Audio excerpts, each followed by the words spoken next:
The morning was supposed to be simple. Coffee, a quiet walk to grab the newspaper, maybe washing down the truck before heading out. But instead of peace, I opened my front door to red and blue flashing lights bouncing off the chrome of my pickup. Two police cruisers idled at the curb, radios crackling. My neighbors stood in clusters, some in bathrobes, others already filming on their phones. And dead center, like she'd staged the whole production, stood Karen Harris, president of our HOA, arms crossed, sunglasses glinting in the rising sun, smugness radiating off her like heat from asphalt. She pointed one manicured finger straight at my truck. There it is, officers. The menace. Oversized, dangerous, and completely against HOA regulations. I told him to get rid of those tires, but he thinks the rules don't apply to him. I froze halfway down the steps, coffee mug still in hand. Are you serious right now? Karen smirked. Dead serious. Those tires are illegal in this community, and I'm not about to let one man drag down property values for the rest of us. The officer nearest to her shifted uncomfortably, clearly wishing he was anywhere else. Sir, we got a complaint. We're just here to check it out. A complaint? I barked a laugh. Over tires? They're DOT approved, fully legal. Bought them straight from the dealership. Karen cut in, her voice sharp as glass. Not in my neighborhood. He thinks this is a junkyard. Look at them. Huge, tacky, unsafe. If one of those explodes, it'll kill somebody. A murmur rolled through the crowd. Someone whispered, "It's just a truck." Another muttered, "She's really doing this again?" But Karen was already pulling out her phone, camera aimed at me, narrating like she was breaking the story of the century. "This is what we deal with," she said into the lens. "An uncooperative resident who refuses to follow community standards. For the safety of our children and our property values, action must be taken." The officer cleared his throat. "Ma'am, we're not making any judgments here. We just need impound it." Karen snapped, "That's the rule. If he won't comply, tow it, right now." I nearly dropped my coffee. Impound my truck? For what? Having tires you don't like? Karen's smile widened, shark-like. For violating HOA bylaws, page 12, subsection C, no oversized vehicles or off-road modifications permitted. I knew the bylaws. I'd read them cover to cover the first time Karen stuck a violation on my mailbox. Nowhere did it say anything about tires. She was bluffing, twisting words like she always did, but with cops standing there and neighbors filming, it felt less like a bluff and more like a trap. For a moment I just stood there, heart pounding, the weight of every set of eyes pressing down on me. My truck, my pop's truck, the one we rebuilt together, the one I drove my son to school in, the one that carried me through years of hard work, was being paraded like a criminal. Karen leaned closer to the officers. "If you don't act, I'll escalate this. This is a community violation. He's endangering everyone here." One officer glanced at me. "Sir, do you have documentation for the modification?" I exhaled slow, forcing down the anger rising in my chest. This was exactly what she wanted. A scene, a showdown, me snapping in front of the whole neighborhood. But I wasn't going to give her that satisfaction, not yet. Because I had no idea in that moment that what started as a fight over tires would spiral into a legal war. That Karen's obsession with my truck would end with her being slammed in court. And that a judge, not me, would hand down the final word, $200,000 in damages for harassment. But before we get there, let me ask you something. What's the craziest thing your HOA or a neighbor has ever tried to control? Drop it in the comments. I want to see how wild your stories get. To understand why Karen's stunt with the cops cut so deep, you need to know a little about that truck and about me. I didn't buy it to show off. It wasn't some shiny toy to park in the driveway and rev just to annoy the neighbors. It was work, it was family, it was pops. The tires? They weren't illegal off-road monstrosities, like Karen called them. They were just a size up stronger, sturdier, able to handle hauling lumber from the yard or towing the trailer when I took my son fishing at the lake. Pops taught me early on, if you're gonna buy a truck, buy one that works as hard as you do. That's what I did. But from the moment I rolled it into the neighborhood, Karen had it out for me. First came the letters neatly typed HOA letterhead taped to my front door. Violation, vehicle parked at improper angle. Violation, tires exceed visual community standards. Violation, vehicle creating aesthetic disharmony. Aesthetic disharmony. She really wrote that. I tried ignoring it at first, thought maybe if I didn't react she'd get bored and move on to someone else, like Jenkins' faded fence or Ramirez's garden gnomes. But she didn't move on, she doubled down. Every week, another envelope showed up, $50 fine, $75 fine. A warning that continued non-compliance could lead to liens, even foreclosure. over tires. The crazy part, this neighborhood used to be good. I bought this house because of the porch Pops built, the swing he hammered together by hand, the oak tree out back that shaded summer afternoons. My son grew up here, running barefoot through sprinklers, chasing fireflies, riding shotgun in that truck in the way to Little League games. It wasn't just a house, it was a piece of us. And for a while the neighbors were friendly. Cookouts, block parties, borrowing sugar, watching each other's kids. That's what community is supposed to be. But once Karen got the HOA presidency, everything changed. She turned the rules into weapons. Where there used to be handshakes, there were citations. Where there used to be laughter, there were whispers. Everyone walked on eggshells, afraid their shutters weren't the right shade of beige or their grass too long by half an inch. I hung on as long as I could, telling myself she'd burn out eventually, but it got worse. The truck became her obsession. She'd slow her SUV at the curb, roll down the tinted window, and glare like my tires personally insulted her. I caught her taking photos, sometimes in the dead of night, flash bursting through the blinds like lightning. She called meetings just to discuss vehicle standards, always turning the conversation back to me. I laughed it off at first, but it stopped being funny when the fines stacked into thousands, when letters threatened liens on the home Pops left me, when Karen started knocking on doors, rallying neighbors against the man with the monster truck. That's when the bitterness crept in. This place wasn't home anymore, it was a battlefield. I thought about selling, packing up the memories, leaving Pop's porch and the oak tree behind just to escape Karen's war. But every time I looked at that swing, every time my son hopped in the truck beside me, I felt the weight of what was at stake. It wasn't about rubber and rims, it was about control, about one woman deciding she owned not just the neighborhood, but the people in it. And that's when I knew this fight wasn't really about a truck, it was about freedom. Freedom to park my vehicle without fear. Freedom to live in Pop's house without harassment. Freedom to raise my family without Karen's clipboard hanging over us. Leaving would have been easier. But sometimes walking away means losing more than you save. And I wasn't ready to lose everything my family had built just because Karen thought she was queen of the cul-de-sac. It started 3 days after the cops first circled my truck. I had just stepped out to grab a box of tools from the bed when I heard the sharp click of heels on pavement. Karen, clipboard clutched like a weapon, sunglasses reflecting the morning sun. Behind her, 2 board members trailed like obedient soldiers, and half a dozen neighbors lingered at the edge of their driveways, arms crossed, waiting for a show. "Mr. Daniels," she said, her voice sweet but sharp enough to cut steel, "we need to address your ongoing violations." I set the box down slow, already feeling the tension prickle across my neck. Violations? For what this time? Tires still round. Still attached, still not hurting anyone. Her lips curled into a smirk. She flipped the clipboard, tapping the page with a manicured nail. Bylaws. Section 12, subsection C. No oversized vehicles or modifications that disrupt community aesthetic standards. Your truck's tires are in clear violation. I laughed, the sound more bitter than amused. There's no such line in the bylaws, I've read them. She stepped closer, lowering her voice so only I could hear, though loud enough for the crowd to sense her dominance. Then maybe you missed the update, passed unanimously at last month's board meeting.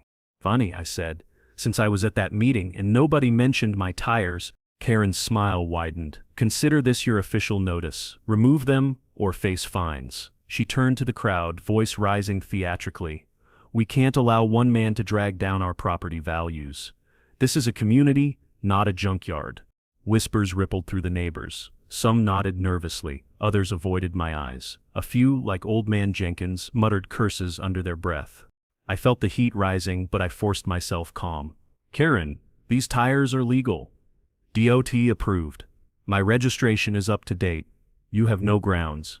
She tilted her head, smug as a cat with a cornered mouse. We'll see about that. Every day you ignore this violation will cost you. And trust me, I'm very good at keeping count. With a snap of her clipboard, she spun on her heels and marched away, her entourage trailing. The crowd dispersed slowly, some shaking their heads, others glancing back at me with pity, or maybe fear. I stood there beside the truck, jaw tight, watching her retreat. It wasn't about tires anymore, not to her. This was the opening shot of a war she thought she'd already won. By the end of that week, the mailbox had become a weapon. Every morning when I pulled the little red flag down, there it was, another envelope stamped with the HOA logo, crisp and official like something from the IRS. Violation notice, $50 fine. Non-compliance. The next day, $100 fine. Continued violation. By Friday, final warning, ongoing penalties will result in lien placement. I stacked them on the kitchen counter, one after the other until the pile looked like a deck of cards. Karen was dealing in her own private casino. Only the house I was gambling with wasn't hers, it was mine.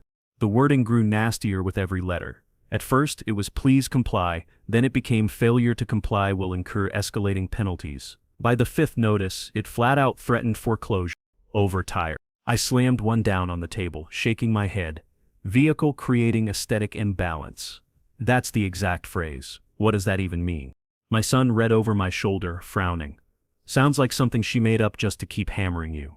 He wasn't wrong. Every line dripped with Karen's brand of legal theater, vague enough to scare you, specific enough to sound real. I'd seen it before, neighbors fined for flowers the wrong height or fences an inch too tall. Most gave in, paid up, too tired to fight. But this was different. This wasn't just about a mailbox color or a yard decoration. This was my truck, my father's legacy, my freedom to live without bowing to a woman with a clipboard.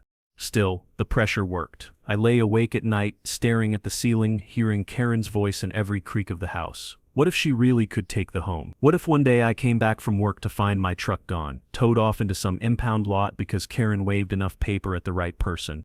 The humiliation cut just as deep. Neighbors walking their dogs slowed near my driveway, eyes flicking to the windshield where Karen had started tucking bright yellow notice of violation slips under the wipers.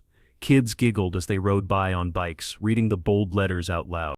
Karen didn't just want compliance, she wanted spectacle. And as I stood in the driveway one night, crumpling another notice in my fist, I realized she wasn't bluffing. She was raising the stakes, hand after hand, waiting for me to fold. The only problem? I wasn't planning on folding. By the second week, the fines weren't enough for Karen. She wanted a bigger stage, so she called the cops, again, and again. The first time I heard the siren half a block away. 2 officers pulled up, stepping out with that stiff posture that says, "We don't want to be here, but we have to check it out." Karen was already waiting at the curb, arms crossed, pointing at my truck like it was a stolen tank. There it is, unsafe vehicle, oversized tires, blocking the street view. You need to cite him. One officer sighed, "Ma'am, the vehicle is legally registered. There's no violation here." Karen's voice shot up an octave. "Then tow it. This is a safety hazard." They didn't tow it. They drove off, shaking their heads. But the humiliation was planted. Neighbors filmed the whole thing, whispering as I stood beside my truck, heat rising in my cheeks. 3 days later, it happened again. This time Karen claimed my truck obstructed pedestrian visibility. 2 squad cars showed up. Same outcome, no violation. Same circus. Neighbors gathered, Karen performing like a ringmaster while I was the unwilling clown. By the 4th visit, I knew the drill. Police pull up, Karen waves her clipboard, neighbors pull out phones. I stand silently while officers inspect tires, plates, registration.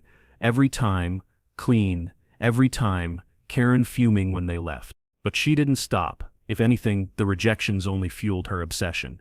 Next time, she hissed at me after 1 visit, her face inches from mine. "They won't just leave, they'll tow, and you'll wish you'd listened." I clenched my fists but said nothing. Across the street, my son stood recording. His phone steady, his eyes locked on Karen like he was cataloging every word. Neighbors shifted uneasily. Some muttered, "This is too much." Others smirked, enjoying the spectacle. Karen didn't care. She wanted me broken, embarrassed, cornered, and with every flashing light, every radio crackle, every sideways glance from a neighbor, I could feel her tightening the noose. But what she didn't know, what nobody knew, was that the more she called, the more evidence she was handing me on a silver platter. By the time the monthly HOA meeting rolled around, Karen had turned it into a full-blown circus. I walked into the sterile clubhouse expecting folding chairs and weak coffee. Instead, I was greeted by a projector screen flashing in bold letters, "The monster truck problem." Photos of my truck filled the wall, close-ups of the tires, wide shots of it parked in my driveway, even one taken at night with the flash glaring off the chrome. Karen stood at the podium, clicker in hand, beaming like she was unveiling a crime syndicate. "Ladies and gentlemen," she began, her voice dripping with false authority, "this is what we're dealing with. A resident who refuses to comply. A truck so oversized it endangers our children and lowers all of our property values." Whispers swept the room. Some nodded along, too scared to cross her. Others rolled their eyes, shifting uncomfortably in their seats. I raised my hand. "Excuse me, that's my truck you're smearing, and it's perfectly legal." Karen ignored me, clicking to the next slide, a grainy stock photo of a car crash. Imagine if one of those tires burst near a child. Imagine the lawsuits, the insurance hikes, the danger to us all. Laughter rippled from the back row. Old man Jenkins muttered, "It's rubber, not dynamite." I stepped forward, trying again. These so-called bylaws don't exist. You can't invent rules just because you don't like how something looks. Karen slammed her palm on the podium. "This is my meeting, Mr. Daniels. You had your chance to comply.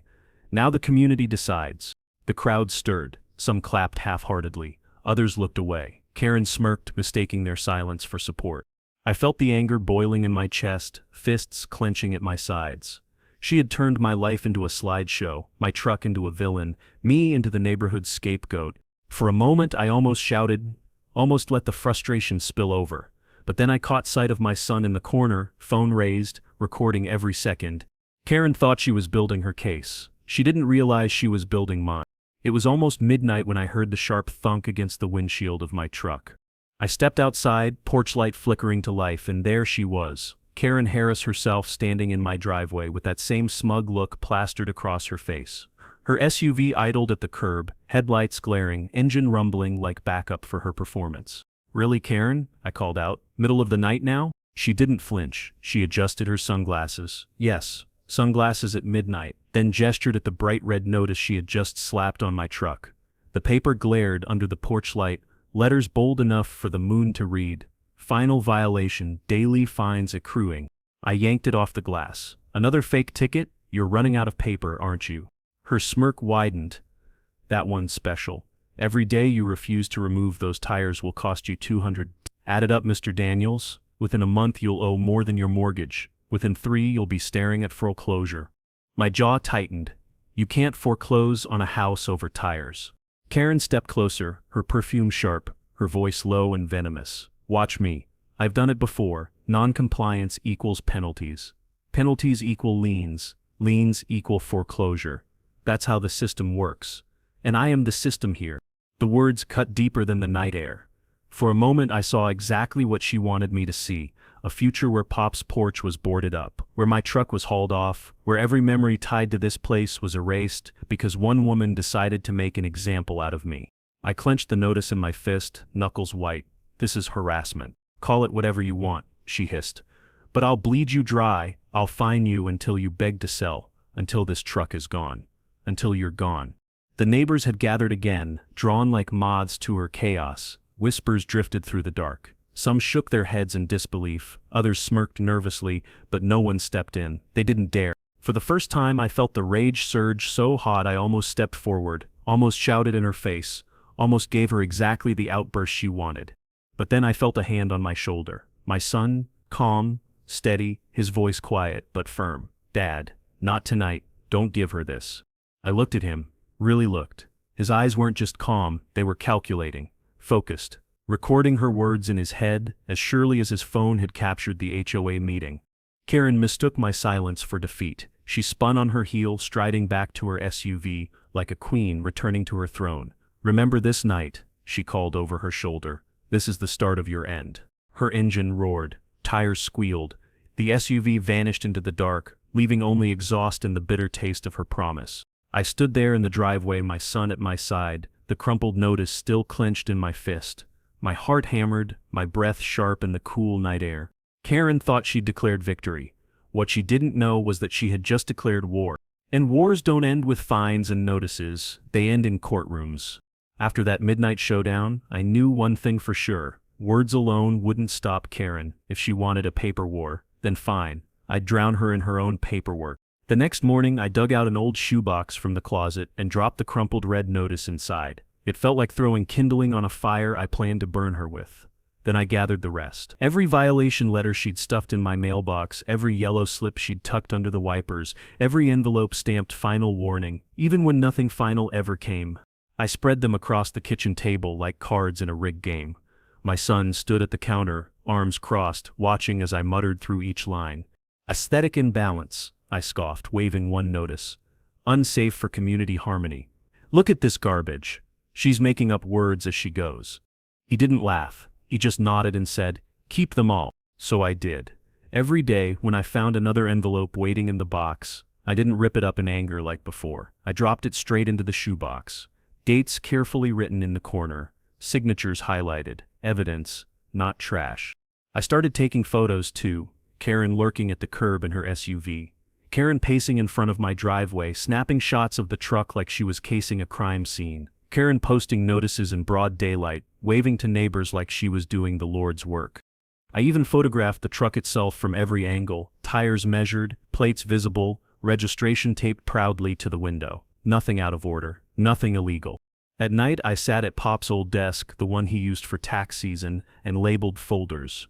HOA letters, Karen photos, police visits. It felt obsessive at first, but the more I cataloged, the calmer I got. Every page, every picture was a brick in the wall I was building between Karen's lies and the truth. For the first time in weeks, I wasn't just reacting, I was preparing. The shoebox of evidence was filling fast, but Karen wasn't slowing down. If anything, the more I ignored her, the harder she pushed. One afternoon, I came home from work to find a tow truck idling in front of my driveway. The driver leaned against the hood, clipboard in hand, looking as miserable as I felt. Karen stood next to him, arms folded, pointing at my truck like it was contraband. "There it is," she said, "oversized, non-compliant, illegally parked. Tow it." I dropped my bag on the porch and stormed over. "You can't tow my truck, it's on my property." The driver gave me an apologetic shrug. "Look, lady called it in," said HOA authorization. "I got a check." I shoved the registration into his hands. "It's legal. DOT approved. Plates up to date. This is harassment." The guy scanned the paperwork, then shook his head. "She didn't mention that part." He climbed back in the cab, muttering, "Not my fight." Moments later, the truck rumbled away, leaving Karen fuming in his exhaust. "You think you're clever," she snapped, "but I'll find another way." And she did. By the weekend, flyers started appearing on doorsteps. Cheap paper, bold letters across the top, neighborhood nuisance. Below it, a photo of my truck taken without my permission, cropped to make the tires look twice their size. "Unsafe, non-compliant, eyesore." The caption screamed in block text. I found one crumpled on my porch, another taped to my mailbox. By nightfall, I saw neighbors flipping through them, whispering. Some shook their heads in disgust at her stunt, but others looked uneasy, like maybe her propaganda was working. That night, I sat at the kitchen table, flyer in one hand, rage simmering in my chest. "This is it," I muttered. "She's crossed the line. She's not just targeting me, she's turning the whole neighborhood against me." My son slid into the chair across from me, calm as ever. He glanced at the flyer, then at the growing pile of evidence. "Good," he said simply. "Good?" I snapped. "How is this good?" He leaned back, a faint smile tugging at his lips. "Because the louder she gets, the more she hands us." I didn't understand it yet. All I felt was fury, but he wasn't wrong. With every flyer, every stunt, Karen was tightening the rope around her own neck. By the third week, I was hanging by a thread. The flyers had multiplied. I found them shoved under my windshield wipers, tacked to the community bulletin board, even fluttering in the gutters after a rainstorm. Karen had turned my truck into public enemy number one, and she was loving every second of it. One evening, I caught her on my lawn with a roll of tape in one hand and another flyer in the other. She froze when she saw me, but only for a moment. Then she smirked. "Just letting the neighbors know the kind of nuisance they're dealing with." Something in me snapped. I clenched my fists so tight, my knuckles burned. "You step 1 foot closer to this truck, and I swear." "Dad." The voice came from behind me, calm, even. My son stepped onto the porch, hands in his pockets, expression steady. "Don't." I turned to him, chest heaving. "She's trespassing. She's slandering me in front of the whole neighborhood. How long am I supposed to take this?" Karen tilted her head, amused. "Oh please, what's he going to do? Yell me into submission? Go ahead, sweetheart. Let it out. I'll have another violation notice ready before you finish." I felt the blood pounding in my ears, the temptation to shout so strong it nearly broke me, but my son moved closer, lowering his voice so only I could hear. "She wants you angry," he whispered.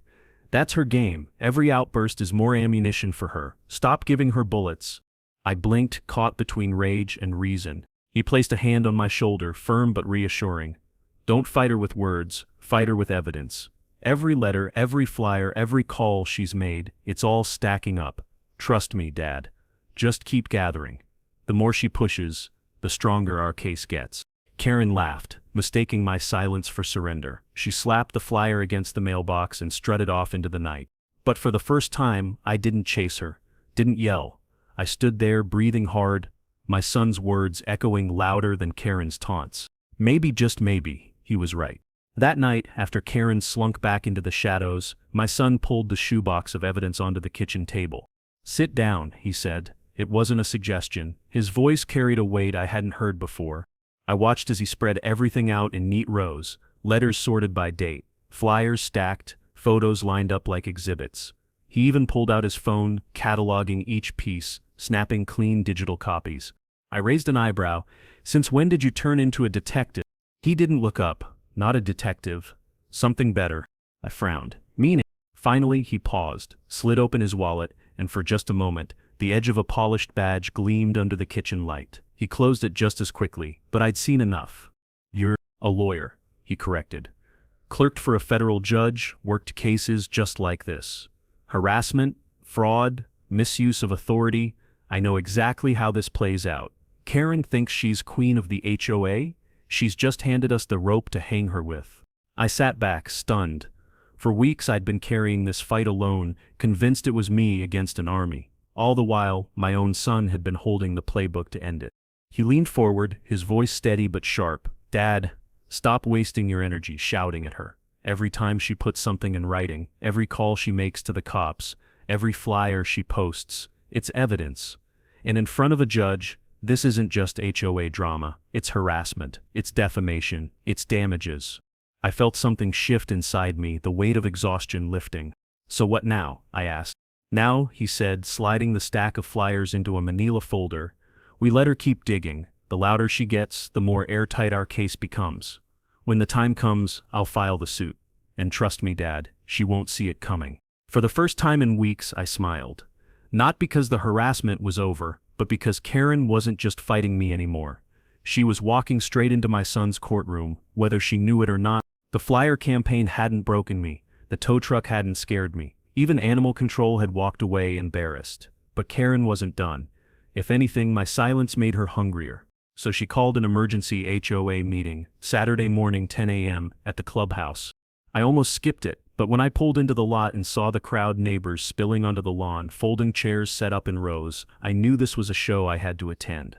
Karen stood at the front like a politician on election day. Clipboard in hand, sunglasses perched on her head, microphone clipped to her blouse. She tapped it twice and the static crackled through the speakers.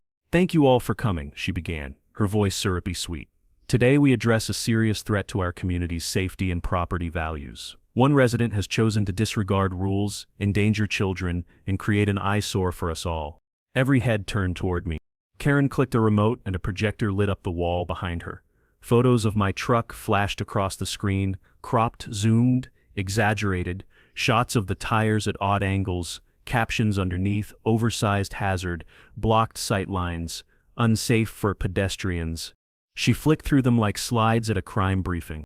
"Notice how this truck reduces visibility for kids on bikes. Notice the aggressive tread dangerous in a residential area. Notice how it's parked in plain sight, dragging down the aesthetic of our neighborhood." A few neighbors murmured agreement. Others crossed their arms, skeptical. I leaned back in my chair, jaw tight. She wasn't just twisting the truth. She was manufacturing it. Karen smiled thinly. "This is not personal. This is about community standards. If one resident can ignore rules, what stops the rest from doing the same? Today we decide whether to enforce the bylaws or let chaos rule our streets." The crowd buzzed, whispers bouncing between the rows. I could see the split, some nodding with her, others shifting uncomfortably. Karen raised her hand for silence. "I present this evidence not to shame, but to protect. We cannot allow this violation to continue." Then she looked right at me, eyes glittering. "For the good of this community, his truck must go."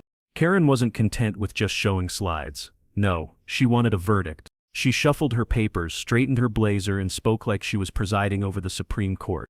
"As per HOA bylaws, Section 12, subsection C," she announced, "we have the right, no, the responsibility to vote on penalties for non-compliance." She held up a piece of paper that looked suspiciously homemade. "Tonight, we will decide whether this violation merits daily fines, suspension of privileges, or further enforcement actions." The crowd rustled. A few neighbors leaned forward, clearly curious. Others looked around nervously, like they weren't sure what they'd just signed up for.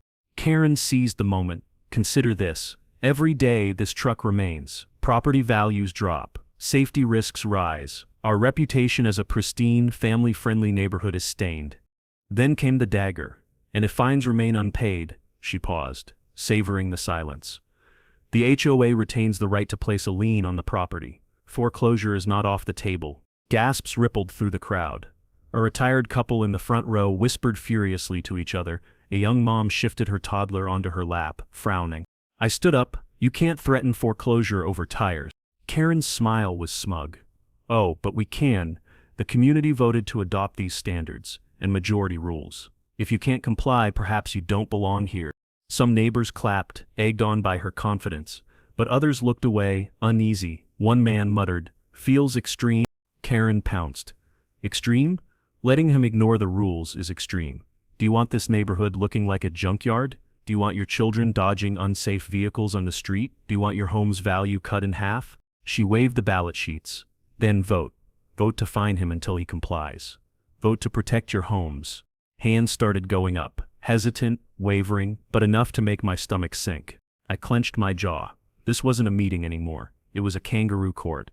And Karen was the judge, jury, and executioner. Across the room, my son leaned against the wall, arms folded, eyes sharp. He didn't flinch, didn't move. But I caught the faintest hint of a smile, like he was watching a trap close on her, not me. Karen slapped the stack of ballots onto the podium. The choice is simple, neighbors. Stand with progress or stand with the problem. The vote wasn't even tallied before Karen launched her next stunt. The very next morning, I stepped onto the porch with my coffee and froze. Planted dead center in my front yard was a massive wooden post, taller than me with a board bolted to it in blinding red letters. Illegal vehicle violation, do not remove. Below, in smaller type, per HOA authority, daily fines accruing. It looked less like a neighborhood notice and more like a scarlet letter nailed to my lawn. I clenched the mug so tight I thought it might shatter. You've got to be kidding me. Karen's SUV idled at the curb, window rolled down, her grin shining like she'd just christened a new monument. Oh, don't mind us, she called out. Just exercising community rights. A few neighbors gathered on the sidewalk whispering, some chuckled uncomfortably, others shook their heads, muttering, "She's going too far," but Karen only waved like a queen greeting her subjects. I walked down the steps, jaw tight. You can't post garbage on my property. Karen tilted her sunglasses, smug. According to Section 15 of the HOA bylaws, I can, until you resolve your violation, this sign stays. I stared at the board, the bold paint glaring in the sun, and for a split second, I wanted to rip it out with my bare hands and toss it in the street.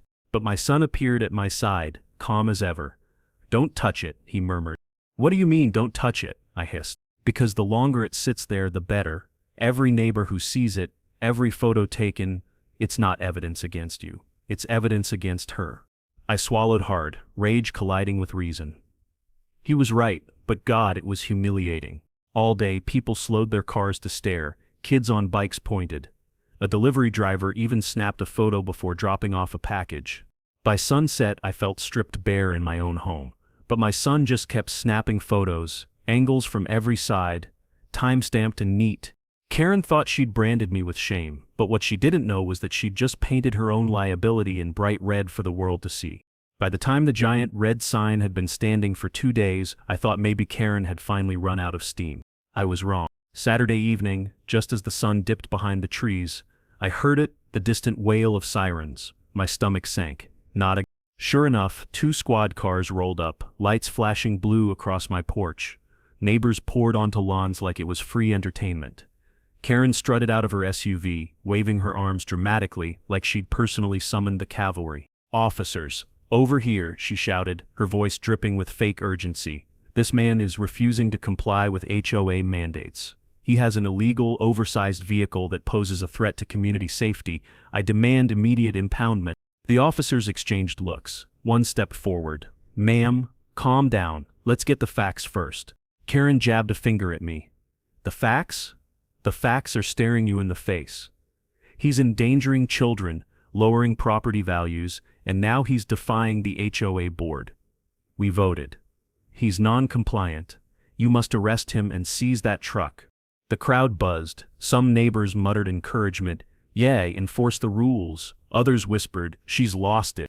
I held my ground. Officers, this is my property. That's my truck. Registered, insured, and legal. What she's doing is harassment. Karen's face twisted. Harassment? I'm protecting this neighborhood. Do your job. The taller officer glanced at his partner, clearly uncomfortable. Ma'am, HOA violations are civil issues, not criminal. We can't impound a vehicle without a court order. Karen's voice climbed an octave. Then arrest him. Right now. He's obstructing enforcement. He's a danger. She was practically shrieking now, pointing wildly, sweat glistening on her forehead under the flashing lights. I clenched my fists, ready to snap, but before I could say a word, my son stepped off the porch. Calm, steady. His shadow stretched long across the lawn under the red-blue glow. Karen sneered at him. Oh, what's this? His little helper? You think standing there is going to fix anything? Sit down, Junior. My son's eyes didn't waver. He didn't even blink. He just looked at her with that calm, unshakable expression, the kind that says the storm is coming and you don't even know it. The air was electric, sirens still pulsing, neighbors crowding closer, whispers running like wildfire through the cul-de-sac. Karen planted herself in front of the officers, one hand on her hip, the other waving her clipboard like it was a badge of authority. Don't just stand there, she barked. This is non-compliance. Arrest him, impound that truck immediately, or I'll file a complaint against you. The taller cop sighed, pinching the bridge of his nose. Ma'am, we've told you this is civil.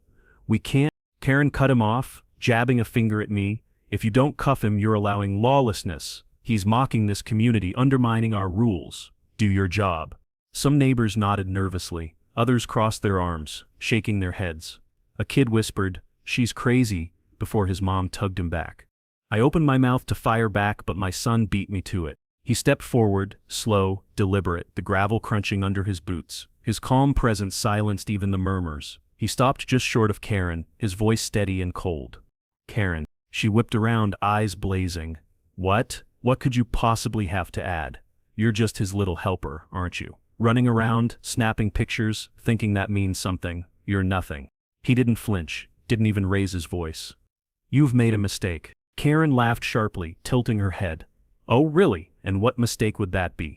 He glanced toward the officers, then back at her, his tone shifting, calm sharpened into steel. You think this is about bylaws, about tires, about your little clipboard kingdom, but it isn't. The crowd leaned in. Even the cops seemed caught in the gravity of his words. My son took one more step closer, eyes locked on hers. All this time, you thought you were in control, that you could bully, harass, and lie your way into getting what you wanted. But what you didn't know, he let the silence hang, tension snapping tight in the humid night air. Karen smirked, arms crossed. Spare me the lecture. You don't scare me. He leaned in just slightly, his voice dropping to a chilling calm that carried across the lawn. No, Karen, I'm not here to scare you. Her smirk faltered. He straightened, shoulders squared, gaze unwavering. I'm here to stop you, and if you really want court, he paused, letting the weight of the words sink in. Then you'll get court. The crowd erupted, gasps, murmurs, even a few cheers. Karen blinked, stunned for once without a comeback. And me? For the first time since this nightmare began, I felt something shift. The tide wasn't just turning, it had already turned. The day of court felt heavier than any HOA meeting, heavier than any siren-lit confrontation on my lawn. My stomach churned as I walked through the courthouse doors, clutching folders stacked so high they looked like they belonged in an archive. But beside me, my son carried himself steady as stone, a leather briefcase swinging at his side. Inside the courtroom, the buzz was palpable. Neighbors had shown up, some out of curiosity, others out of loyalty, and a few just to see Karen squirm. She sat at the opposite table, posture stiff, pearls around her neck, smirk plastered on her face like armor. Her attorney, a cheap hire by the look of it, flipped nervously through a thin binder. When the clerk called the case, we rose. My son did the talking, calm, precise, professional. He laid out the claim: harassment, defamation, false reports to police, misuse of HOA authority. Then he began unloading the evidence like artillery fire. Exhibit A, he said, clicking the projector. Photos of the truck appeared, registered, inspected, clean. Exhibit B. A stack of violation notices, each time-stamped, highlighted, catalogued. The judge flipped through them, frown deepening. Then came the flyers. Exhibit C, my son announced, laying them out on the evidence table. Bold letters screamed, neighborhood nuisance. The courtroom murmured. And Exhibit D. He tapped the folder and I felt my pulse quicken. Copies of police reports. Every false 911 call Karen had made, multiple emergency services wasted based on fabricated claims, officers found no violations, every time. Karen shifted in her seat, jaw tightening, her attorney scribbled notes, clearly unprepared for the mountain piling against them. My son leaned in, voice crisp. Your Honor, this isn't about a truck. This is a campaign of harassment designed to intimidate, embarrass, and financially ruin my client. He glanced at me, then back to the judge. And we have the receipts, every single one. The judge peered over the papers, eyes sharp. This is extensive. Karen's smirk faltered, just a hair. For the first time, I felt the weight lift from my shoulders. All those nights of collecting letters, snapping photos, resisting the urge to explode, it was worth it. The evidence wasn't just stacked against her, it was crushing her. When the judge called Karen to the stand, she walked like she was strutting into an HOA barbecue, chin-high heels clicking, the pearls at her throat practically gleaming under the fluorescent lights. She adjusted her blazer and gave the jury a sugary smile. Her attorney asked the first softball question. Mrs. Harris, could you explain why you took action against the defendant? Karen leaned into the microphone. Absolutely. His truck was, and remains, illegal, oversized, unsafe, an eyesore. As president of the HOA, it was my duty to protect the neighborhood. The courtroom buzzed. She nodded, encouraged by the noise. Children ride bikes near that street every day. His massive tires could have caused an accident at any moment, and let's not forget the aesthetic. We're a prestigious community. One man's disregard drags us all down. She clasped her hands like she was delivering a sermon. I didn't harass him. I enforced rules. I preserved order. The judge raised an eyebrow. Mrs. Harris, can you cite the specific statute or ordinance that deems his tires illegal? Karen blinked, then laughed lightly. Well, Your Honor, it's common sense. Everyone knows oversized tires are unsafe. The judge's tone sharpened. That's not what I asked. I asked for the statute. Karen's smile twitched. She shifted in her seat. It's in the bylaws. Section 12, I believe. My son rose smoothly. Objection, Your Honor. The HOA bylaws contain no language about tire size, only vehicle abandonment and hazardous obstruction. Neither applies. The judge flipped through the binder of HOA bylaws we'd submitted earlier. After a moment, he set it down. He's correct. I see nothing about tire size here. Karen's cheeks flushed. She leaned forward desperately. It's implied. Safety, harmony, appearance. All of that implies oversized tires or violations. The judge leaned back in his chair, unimpressed. Mrs. Harris, the law doesn't operate on implication. It operates on written statutes and enforceable codes. Unless you can provide one, your claim of illegality holds no weight. The murmurs in the courtroom grew louder. Karen's smirk faltered, but she pressed on, clinging to the microphone. Well, maybe not in writing, but as president, my authority is clear. I was elected to protect this community, and that's what I did. The judge stared at her for a long moment, then scribbled something down. Karen sat back, smug mask cracking. For the first time, it looked like she realized this wasn't her clubhouse anymore. It was a courtroom. My son rose from his chair with the calm of a man who'd been waiting for this exact moment. He buttoned his jacket, walked to the center of the courtroom, and fixed Karen with a level stare. Mrs. Harris, he began, voice smooth but sharp at the edges, you've testified that my father's truck was unsafe, that you were acting in the community's best interest, correct? Karen tilted her chin. Yes, absolutely. He nodded, almost friendly. And yet, despite multiple police calls, not one officer cited him for a violation. Isn't that true?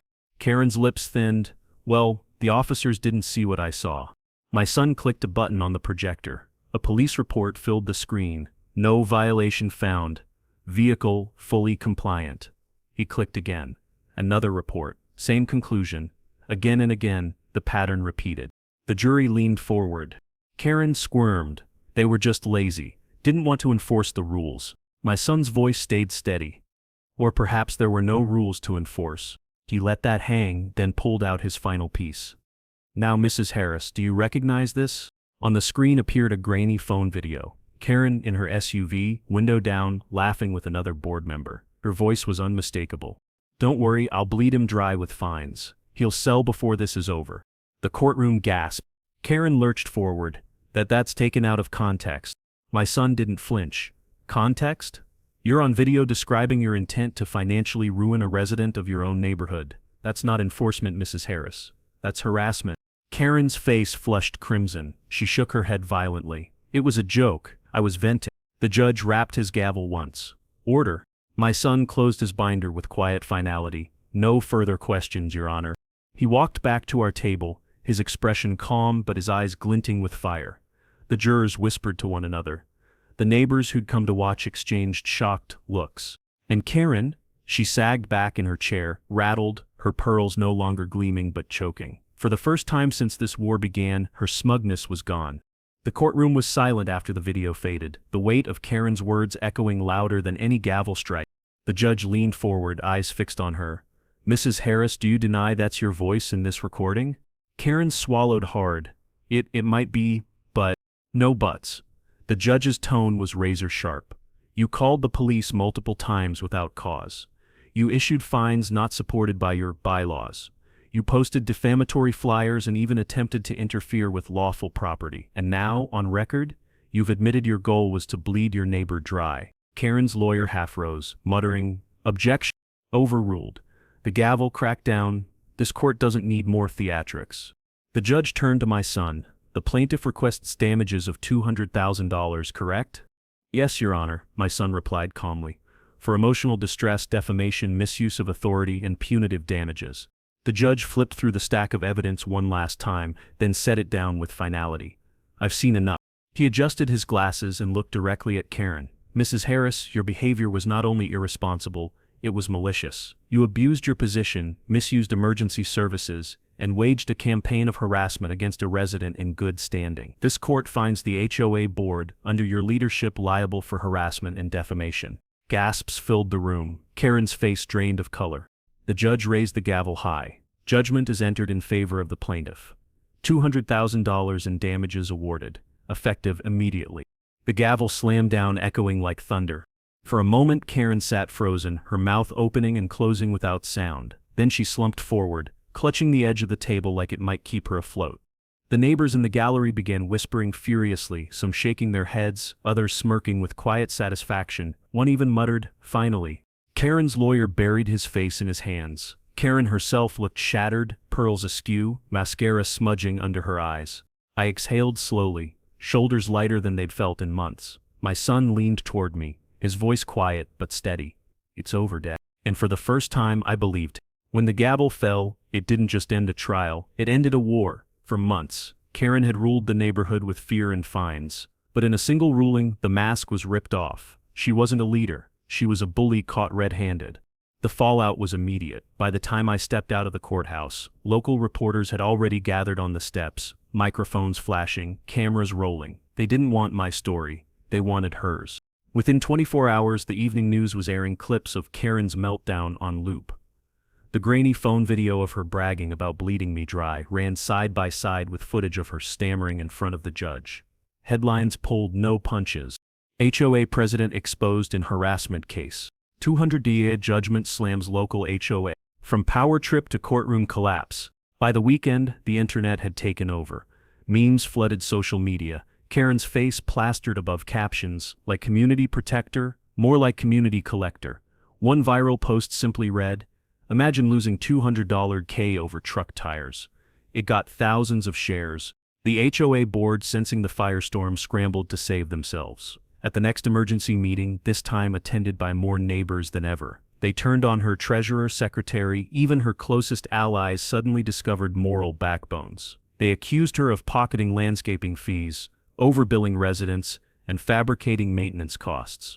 For years, whispers of her misuse of funds had swirled. Now, with the spotlight blazing, those whispers turned into testimony.